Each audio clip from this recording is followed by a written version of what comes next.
The good, the bad, the ugly. Philip Sheridan. In the swirling chaos of the American Civil War, a fiery young general named Philip Sheridan rose from the ranks to become a critical force in the Union's ultimate victory. Though diminutive in nature, little Phil cast a long shadow on the battlefield, proving himself an innovator, motivator, and ruthless strategist who left an undeniable mark on the course of the war. Sheridan's impact began with his bold reinvention of the cavalry. Traditionally relegated to scouting and skirmishing duties, Sheridan transformed the mounted troopers into a decisive shock force. He emphasized aggressive tactics, disciplined training, and coordinated maneuvers with infantry and artillery. This cavalry, dubbed Sheridan's Cavalry Corps, carved through Confederate lines, disrupting supply lines, harassing their ranks, and demoralizing their troops. His leadership was another transformative element. Known for his audacity and infectious enthusiasm, Sheridan inspired fierce loyalty and unwavering courage in his men. His legendary personal charge at Cedar Creek in 1864, rallying his troops from near defeat, cemented his image as a fearless warrior and earned him the moniker Little Phil the Victorious. This leadership not only boosted morale, but also instilled a belief in their commander's strategic acumen, fueling their commitment to their plans. Sheridan's strategic brilliance shone brightest in his campaigns. In the Shenandoah Valley, a vital breadbasket for the Confederacy, he unleashed a ruthless total war tactic. Burning crops, destroying infrastructure, and targeting civilians, he aimed to break the Confederate will to fight by severing their economic lifeline. While controversial, this campaign disrupted Confederate operations, crippled their logistics, and forced General Lee to detach crucial troops from his main force, weakening the defense. His contributions extended beyond the battlefield.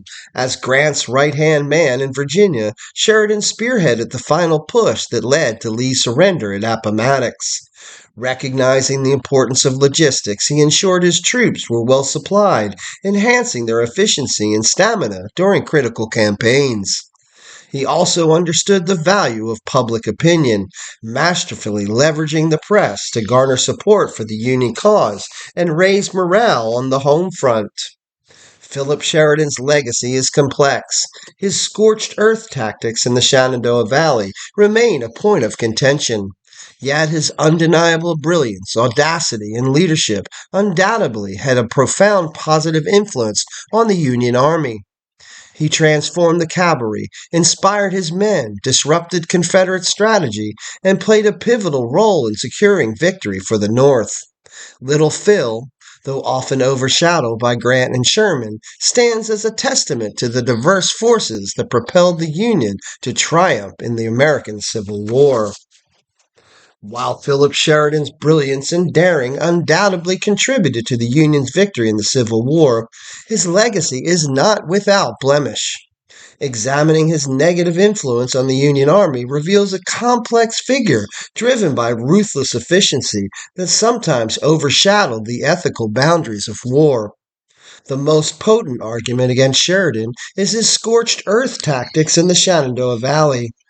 In 1864, he systematically destroyed civilian infrastructure, burned crops, and terrorized civilians, aiming to cripple the Confederacy's agricultural base. While effective in weakening the Confederate military capability, these actions resulted in immense suffering for innocent civilians, raising questions about the morality of this method. The burning them out approach, though strategically successful, tarnished the Union's reputation and created lasting animosity in the region. Sheridan's audacity often bordered on reckless, especially in cavalry charges. While his aggressive leadership inspired his men, it also led to unnecessary casualties. Battles like Five Forks and Cedar Creek, although victories, saw significant Union losses due to poorly planned charges. This disregard for lives in pursuit of glory raised concerns about Sheridan's willingness to sacrifice his men for personal achievement. Sheridan's ambition often put him at odds with other Union commanders. He frequently bypassed his superiors, leading to friction and undermining chain of command. His rivalry with General Winfield Scott Hancock during the Shenandoah Campaign, where he disobeyed orders and criticized Hancock publicly, exposed his potential for disruptive behavior. His disunity with the Union ranks could have had disastrous consequences if it were not for General Grant's unwavering trust in Sheridan. Sheridan's ruthlessness extended beyond the battlefield. During Reconstruction, he served as a military governor of Louisiana and Texas, enforcing harsh policies that disenfranchised black citizens and fueled resentment towards the North. His actions during Reconstruction further tarnished the Union's image in the South and prolonged the legacy of racial injustice. Philip Sheridan's impact on the Union Army was a double edged sword. While his leadership, innovation, and tactical brilliance were instrumental in securing victory, his ruthlessness, reckless ambition, and disregard for ethical boundaries also cast a long shadow.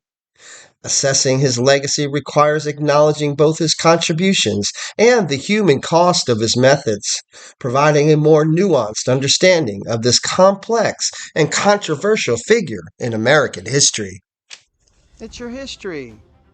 Learn it, know it, and love it.